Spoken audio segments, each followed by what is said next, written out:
So this breakout session is called Parent-Driven Strategies and Partnerships to Improving Communities. And we have a great panel here for you today. Our speakers are Alicia Guevara Warren, Monique Vasquez, Salina Mann, and Megan Koops-Fisher. Or I'm sorry, I think I said it wrong. Did I? Oh man. Koops-Fisher. So we're so glad you're here. My name is Megan. I'm Megan as well. And I'm going to be moderating today's session. So I am a parent representative from the Think Babies Coalition in Michigan. And again, we really appreciate you joining today. I'm just going to be monitoring some questions in the chat. And if you have any issues, feel free to send me a direct message through the Zoom chat. Some things that I'm sure you've heard in the other sessions is just we are asking that you all stay on mute during the session unless you have a question or you want to participate in the conversation. It just helps us to reduce background noise and give the the speaker their time. So we do encourage you to keep video on if you want. I also know we get Zoom fatigue, so it's okay if it's not on, but just nice to see each other and build community. And if you're more comfortable, I know I see the other Megan's got a little one there with her. I'm sure we've got, it's Saturday, people running around, so no problem if you can't. And we do have closed captioning if you need it on the bottom bar where it says mute and stop video and all of those different icons. There is a live transcript that you can enable. So you just click that and it should say show subtitle. And if it's on here and you're seeing all of my mumbling here, you can also turn that off if it's too much. So you just hit that same button. So we would love to, hear your thoughts or affirmations or questions and anything that's particularly interesting to you in the chat. You can always put things in the chat. I've seen a few hellos, good mornings, welcome, everything is great. On the bottom bar as well, where I talked about the transcript, there's also reactions. So you could put maybe if something's really funny, you can do this little sort of joy face or what have you. So those are on there to do some live reactions as the session's going on. So I'm just going to go ahead and turn it over to Alicia, and thanks so much for being here. Thank you, Megan. Good morning, everyone. It's nice to be here with you on a Saturday morning. As Megan mentioned, we're our team today, this morning, we're from Michigan, and we don't get very many nice days, but today it is going to be really nice. So we're all very happy. You can see behind Megan some sun coming in. So we're excited to be here with you this morning to talk a little bit about our prenatal-to-three policy initiative that's happening in Michigan. It is named the Think Babies Michigan Coalition. We are a 2,100 plus member strong coalition from across the state, really focused in on how do we create systems that work and support families during that prenatal-to-three period in their lives. The first 1,000 days that we know are just extremely important. A couple of things I want to mention about the coalition. We are I didn't even introduce myself. Let me just stop there. So the coalition is directed by a number of organizations in Michigan, including my organization, the Early Childhood Investment Corporation. And my name is Alicia Guevara Warren. I serve as the project coordinator for Think Babies Michigan. Our project is built on centering parent voice. Our strategies are driven by community and parent partnerships. So we have a 3-year policy agenda that was constructed through community conversations. We had over 950 people participate in the development and creation of our policy agenda. So we're really excited to share a portion of what our work is doing to actually implement parts of our agenda this morning. So before I go into that, I'm going to ask our amazing parent leaders who are joining me this morning to talk about a specific project, our Navigator project. If you all would take a moment and introduce yourselves. And Megan, if we can start with you, you're in my upper corner there. I'm Megan Koops-Fisher, and the one you'll see popping in and out, her name is Olivia. So I am from Michigan, like Alicia mentioned, and because I'm from Michigan, I'm gonna bust out the hand because that's the mitten. So I'm from Holland over here in a county called Allegan. I live right on the beautiful Lake Michigan. It's fantastic. This is my first role as a parent leader with the Think Babies Coalition on the steering committee, but I'm really excited and stoked. And I will be joining Strolling Thunder this year as well too. So I'm really excited. So why am I a leader? One of the things is because of actually my experience that I had with Olivia. She's our third child, and the struggle we had losing our childcare and then trying to find childcare for our third child. Because I don't know what y'all are like, but around for us, it is absolutely nuts, especially trying to find infant care. Thank you. Thanks, Megan. Salina? Hi, everyone. Salina Mann. I live in Wayne County, Michigan. I joined Think Babies Michigan late last year. I'm really excited to be a part of this group. It's such a wonderful, great group of parents and leaders working for children, predominantly around the prenatal-to-three group, as you guys all know. So yeah, it's been a really great experience being here. I'm doing also some work through the Fisher Foundation, some work groups. I've been invited to do a lot of really neat things with this group since I've got involved. And so I'm trying to get as much in as I can. I have two small little children. The main reason why I wanted to get involved in this work, because I just feel like it's really important as a parent to stay current in a very changing environment, especially here in Michigan, as I'm sure it is in North Carolina. It's just a lot to know, and so it's important to kind of just try to get in and catch in and get involved with as many people as you can to stay current. And very nice to meet you guys. Glad to be here. Thank you, Salina. Monique? Hi, everybody. Sorry, my camera's off. I get better Wi-Fi reception when my camera's off.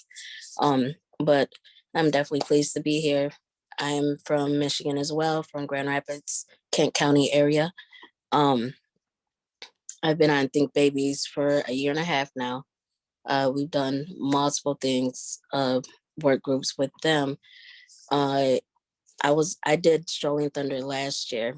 So what Strolling Thunder is, to the ones that don't know, is a national level of parent leadership where we get to conversate with our Congress and and get them to convince them to make these changes that our families need, and that's nationwide. So congrats, Megan.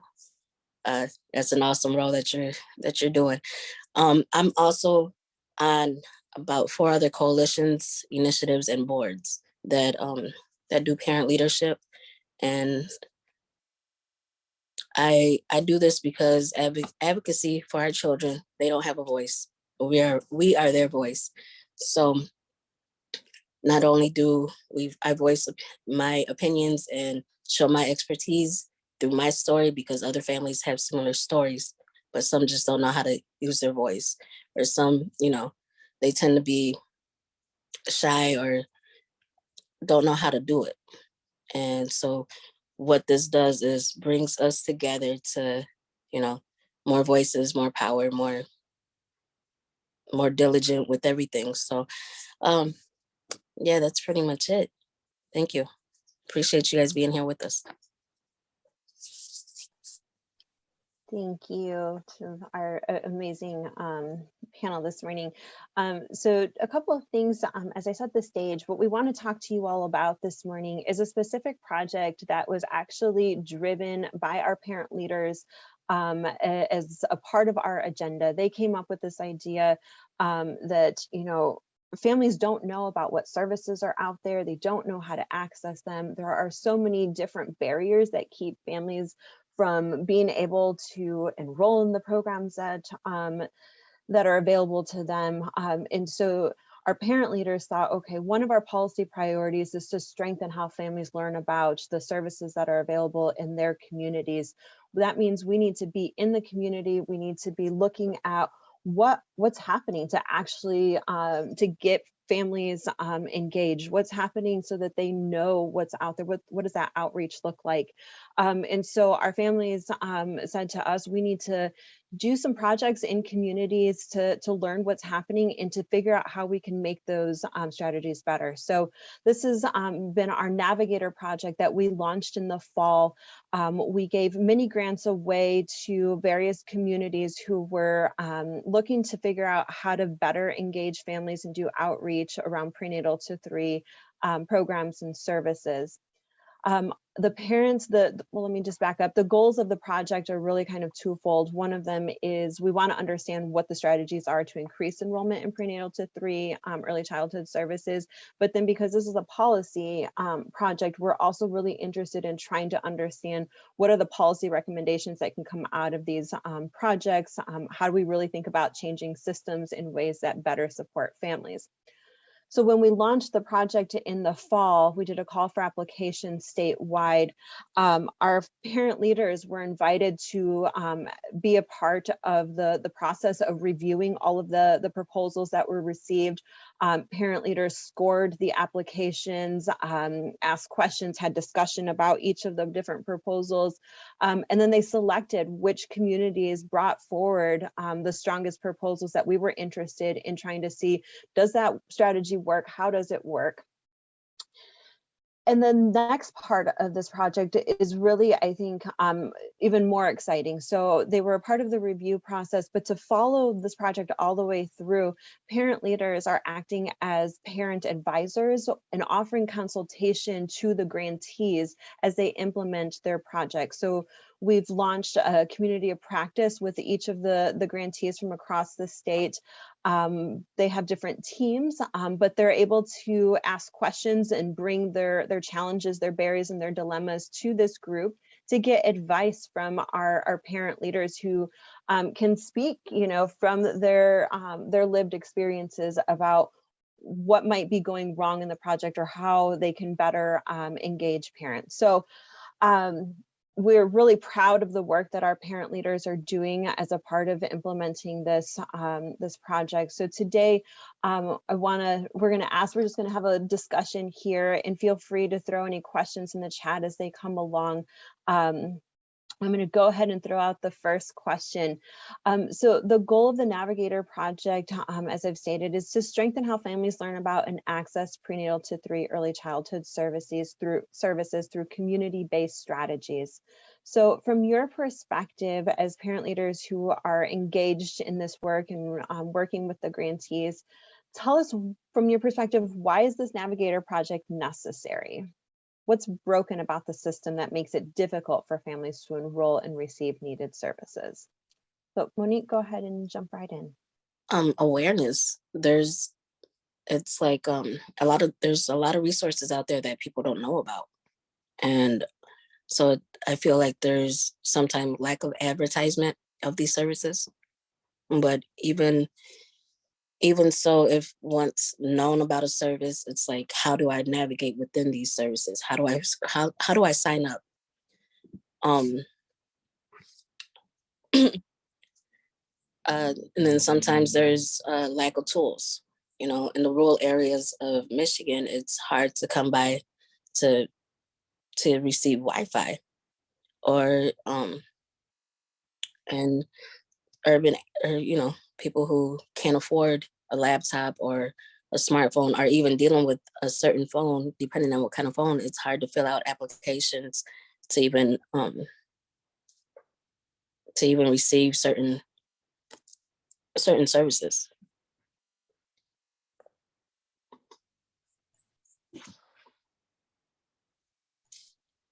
Thanks, Monique. Megan or Salina, any other kind of additions you want to add about why having this Navigator project is important to helping families?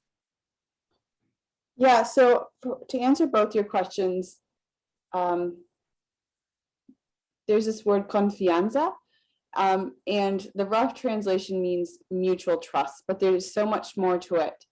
It means there's this bond that, we'll say, two individuals have that they know the other will be there to back them up and that they are always going to be there. And the reason I'm saying this is, as a parent, it's so tricky because you're in this weird balance of like hearing that, you know what you're talking about, you're just your child best, but then you come across something that's happening with your child and someone's telling you, who's considered an expert, well, maybe we should look at something, and you're like, well, I don't know, and you're trying to go back and forth because, I mean, for me, I know especially my inner circle, it doesn't necessarily include like agencies. I mean, sometimes it does because of my work, but even then, as someone who even has worked in early childhood, I'm still more likely to go to another parent and hear what they have to say. And, when these different agencies that are out there that are working to serve families, they don't have that confianza or having other parents share, parents are missing out on different opportunities if they're not hearing it, if they're not hearing from other parents or having unique ways to be able to learn about what's out there that really is trying to make sure that families feel like there's someone alongside of them who's helping them, because this is hard being a parent. And when you're like, I just need the manual today and I can't find it, and you want someone to help you, and that's with that confianza.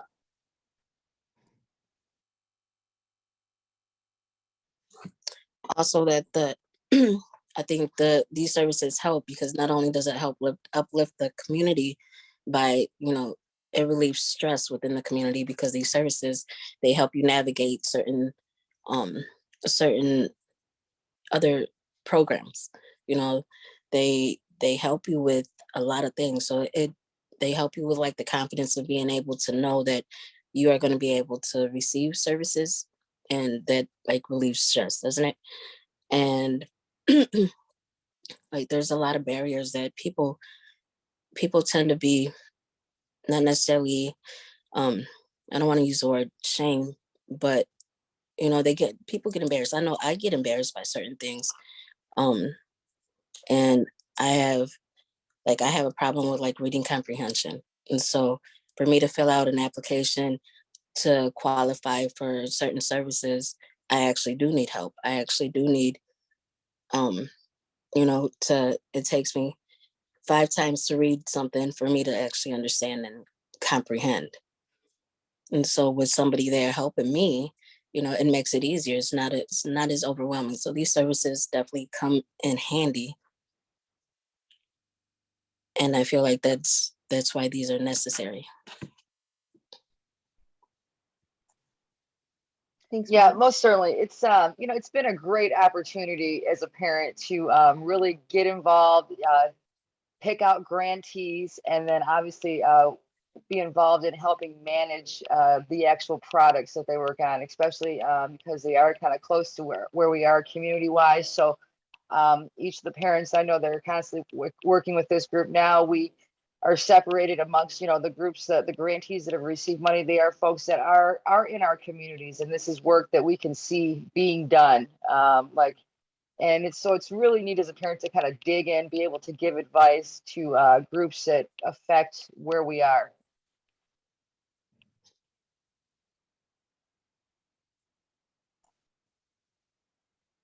Thanks, Salina and Monique and Megan.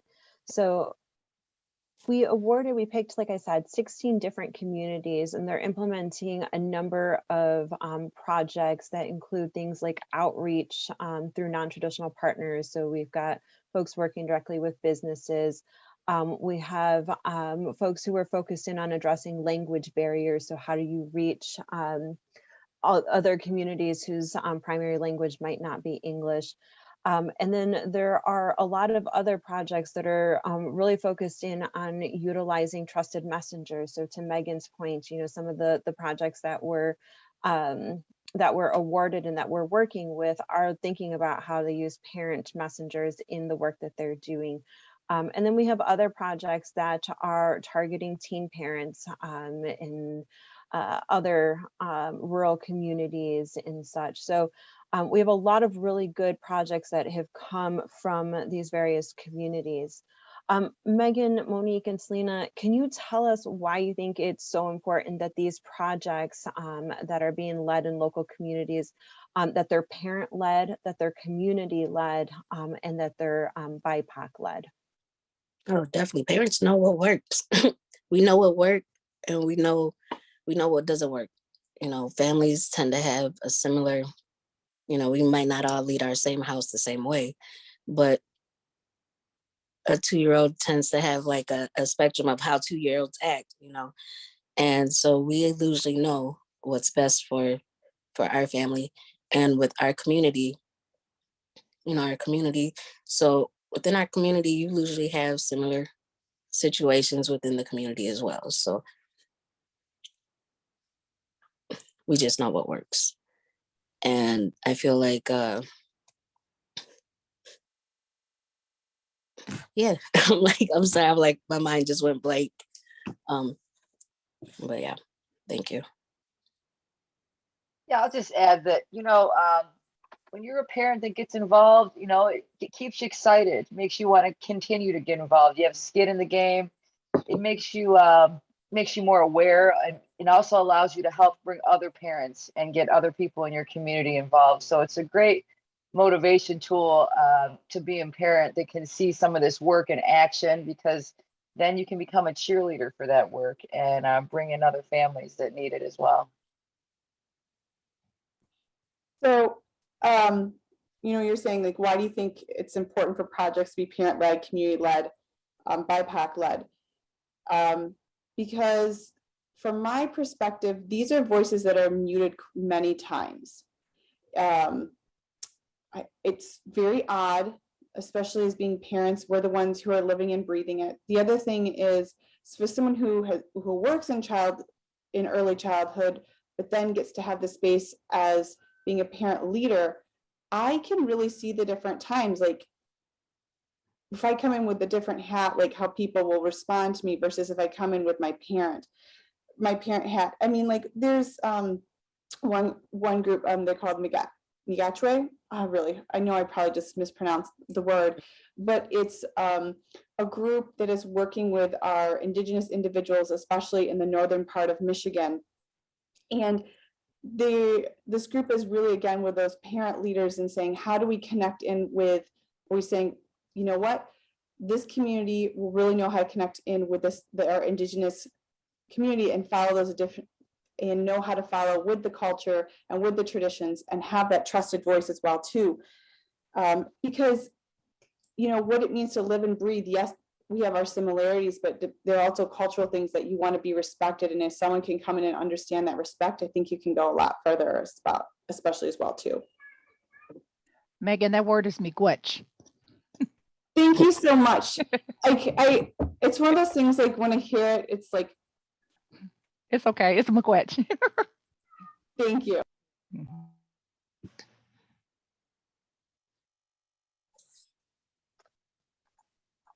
Great, thank you. So you've had the opportunity to review applications, select, these grantees, and now you're working alongside these communities to implement these projects. Tell us a little bit about what it's like to work or work directly with different community-based organizations as a parent with your parent hat on. Tell us a little bit about your experience, and then tell us a little bit about what you find exciting or promising about this approach. So, so far my experience is I enjoy it because I'm learning as I'm working alongside. I feel like I'm giving them extra support, and that makes me feel good. And then I'm excited to see the footprints that they actually leave within the community, to see the people, grow from this project, and from, it's like planting the seed of a flower and then watching it bloom, so all the stages in between. It's really exciting to see all of it come to play.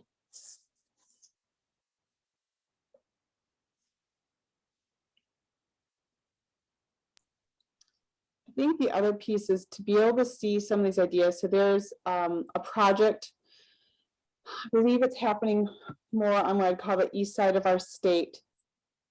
And it is through an employer and then some social service agencies that they have an individual who is going to work through an employer with the employees to be able to connect in with the different services.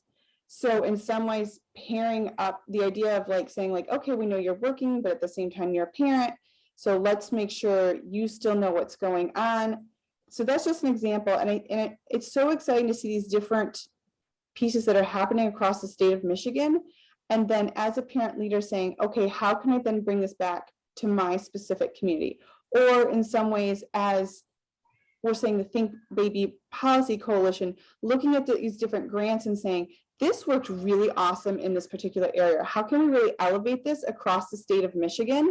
So this could be something that everybody could benefit from as well. Because they'll also come in with the different data side to be able to say, this particular project was piloted, this is why it was successful, and this is where it got the insight from the consumers as parents as well. And this is why we think this would work, you know, with tweaks thinking about rural, urban, suburban, different culture communities, but still we can work to really support parents across the state of Michigan so that we can all be successful. But I have to say, my other thing that I'm really excited about is working with these women on this, because we were prepping for the next time we're going to meet with these grantees just this week.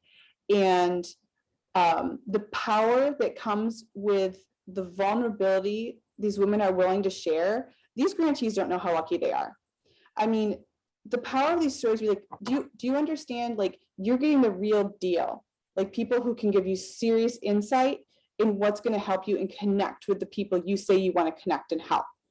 Like, this will help you connect with people because you are hearing truth and help lives that have been lived. And that's amazing, the vulnerability. And I have so much respect and love for these women that they'll do this and step up. Yeah, Megan, you know, it's true. I mean, it's a great team of parents that we got working with this group in Michigan. And it's really nice because you get an inside view of what's happening with some of these community organizations that we want to support and that you want your family to be able to use and your friends to be able to use, and that you want to see in your schools, in your communities. And sitting with these professionals and listening to some of the struggles and the challenges. And again, some of the things you hear is that, you know, they can't get a lot of parents involved for input. And some of the challenges they go through, just doing your best to kind of just be able to relate to that as a parent, and then also find your space where you could be of most use and how you can help the project along, you know, the best. So it really is, it's very exciting. It's really neat to see them, to see the work, to see them come back to you and with improvement and, you know, just things in action, you know, seeing actually things move forward. And then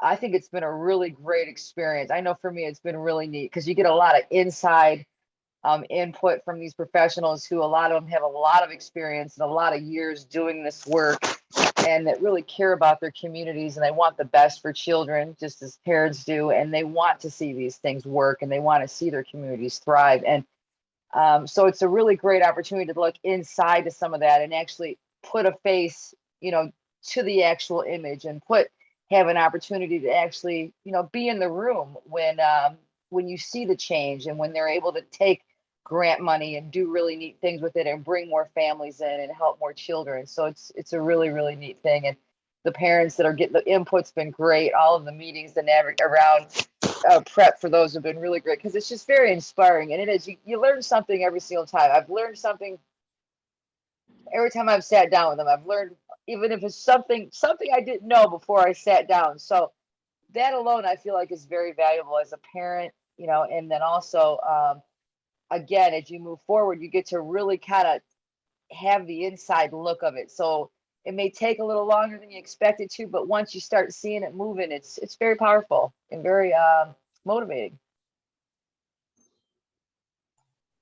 So one of the things I wanted to share for the participants is, in the way that the parents are providing feedback and consultation to the grantees, we're utilizing a specific tool that really helps to both the way that we start out is, the grantee offers up what their challenge is, the dilemma or the barrier. And then we allow space for the parents to come and ask some clarifying questions, and they ask some probing questions. And then they spend time taking all that information that they've learned and kind of try to analyze what's going on and try to dig deeper into what might be going on that might be, making it harder for that organization to reach, the teen parents that they're trying to reach, for example. And it allows for our parents, as Megan was saying, to be able to really bring in their lived experience into the fold. So they're really being able to lean on a number of things to be able to provide some of that feedback and those consultations to those grantees. So I'm wondering if Megan, Salina, or Monique, if one of you might be willing to share kind of an example of from the first community practice that we held, what that felt like to be able to use that tool and then offer the direct kind of advice, if you want to share an example or how that worked. Sure. So one of the grantees are they're working with pregnant teens, and why do they have trust issues? And so, I mean, if you're actually think about it, and like Megan said earlier, vulnerability. Teens are usually scared of, people that show authority. And I feel like I know in my community, the teens that are pregnant, they feel like there's some type, like as if they have some type of power over them.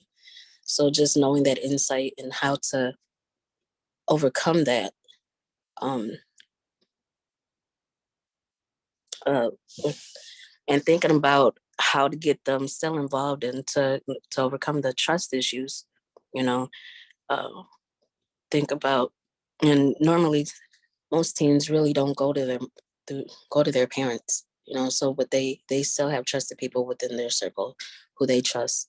So, giving them an open space by inviting one of their friends or another family member or somebody else that they feel trusted with, that can hold their hand during these experiences, because these services are to help, and they're not there to make you feel threatened or scared or anything like that.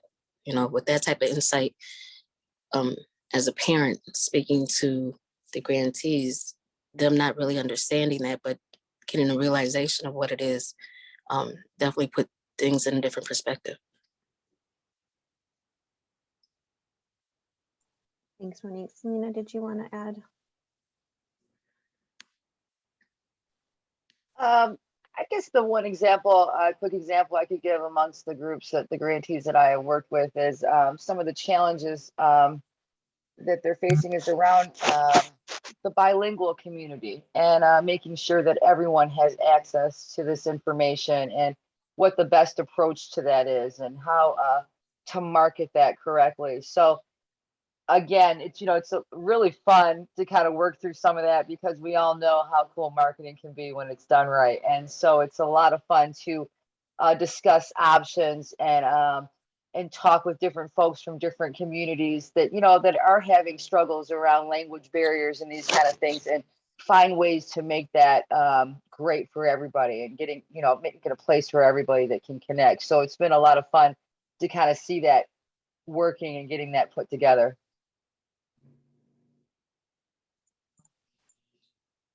Thank you both. So the last question before we open it up and see if folks have any additional questions. So this work is not easy, right? I know we're sharing all of the exciting and good things that come from it, but there's a lot of work that goes into it.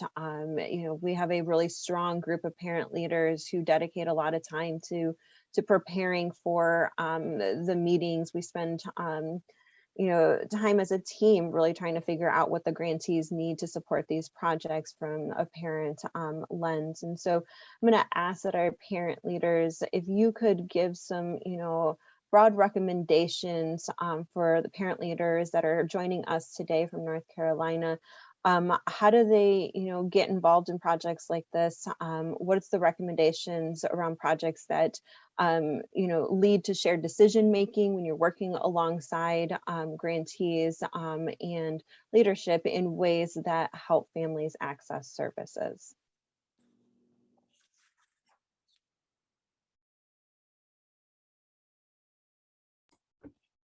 I would say remain curious and keep asking questions, because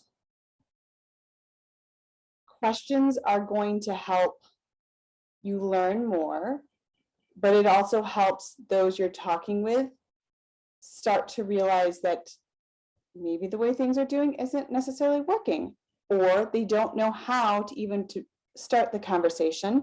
And with that curiosity comes, an open heart and an open mind, because everybody's very passionate and ultimately everybody's trying to be helpful. So sometimes people have an idea, this comes from a long time ago, but they have an idea, they put it on the table, but they crawl up and they cuddle around it. And they almost feel like, you're coming after them. So just continue to be curious and be okay and say, like, everybody's trying to do everything to help families and children be successful.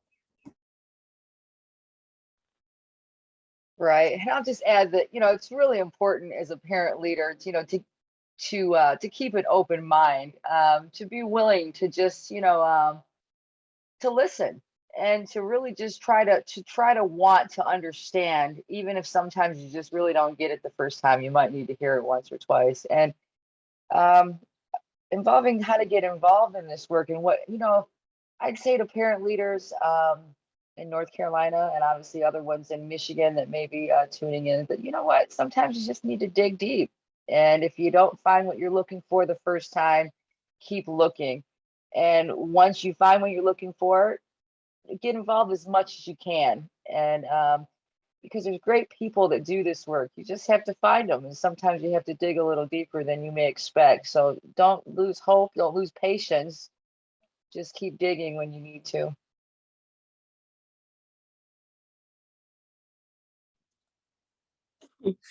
I'd say, yeah, you guys definitely made great points. They, so, I'm sorry, give me a second, Alicia.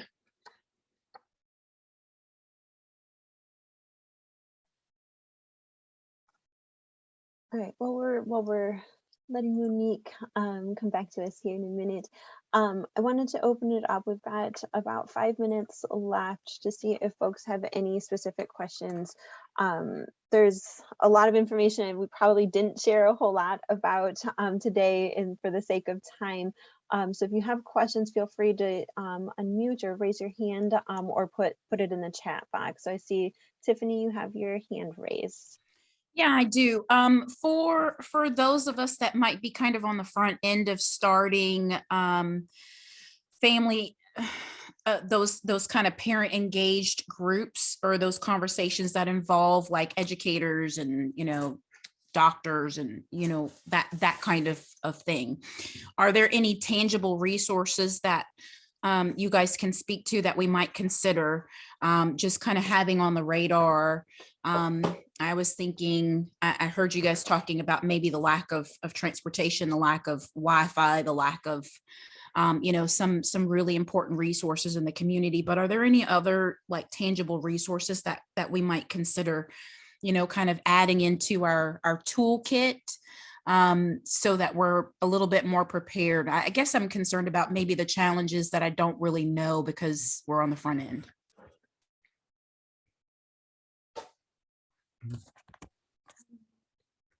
One of my suggestions would be parent leadership, which I know I see. Salina, I think you're cutting in and out. You might want to try switching off your camera for just a moment and see if that helps.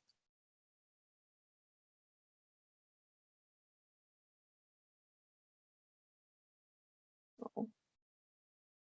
These are the joys of technology. Hopefully Salina can come back on because I'm sure she had a brilliant answer.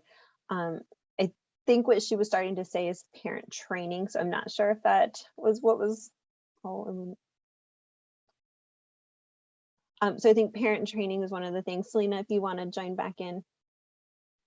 Right. I think I got There you booted go. there for a minute. Sorry about that. But yeah, I just would suggest, and again, that's how I became a parent leader, is I looked for parent leadership training and it was offered. It wasn't at my doorstep, which would have been convenient, but that's okay. With everything the way it is now and technology the way it is, it still was feasible.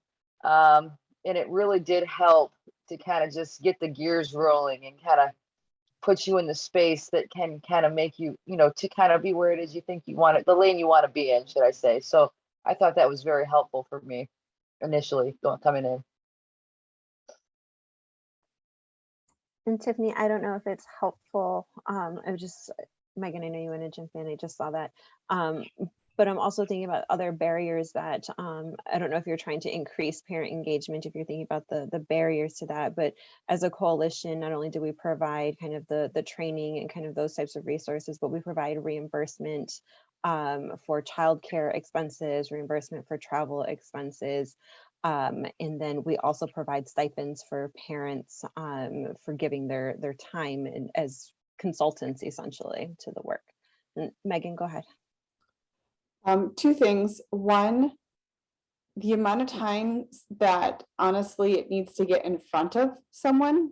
When I think about the amount of times I saw the opportunity to become part of Think Babies, it was a lot of times.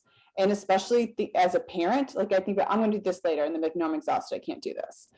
But it took me times. But then the other piece is there is something really powerful. Let's use a doctor, for example. And the doctor has been working on something with you and your child. When that doctor kind of reaches out and says, hey, have you ever thought about lending your voice? That's really powerful. Or a teacher or someone else that back and forth and to keep going. So to even make the ask, and I'd say at least through my pediatrician, like we would go in for a well child, and if my pediatrician then messaged me through our portal after the fact as a reminder, because who remembers everything at a well child? But I mean, it's just like, wow, they really do want to hear what I have to say. So that would just be an example. But again, thinking about the multiple times for the ask to get in front of parents. Thank you. I got lots of notes. That was really helpful. So I do see that we're at time, and I know we all probably want a 10-minute break here, but I do see a question really quick. I don't know if we can answer from B. LaShawn Major about where could we find yeah, there we go. And it looks like Miss Allison Boyd responded, hello, your local partnership / Smart Start. I am in Johnson County. So it sounds like there's some local resources for you all in North Carolina. So I just want to say thank you, Alicia, Megan, Monique, and Salina for the presentation. And thank you all for being here and for your participation.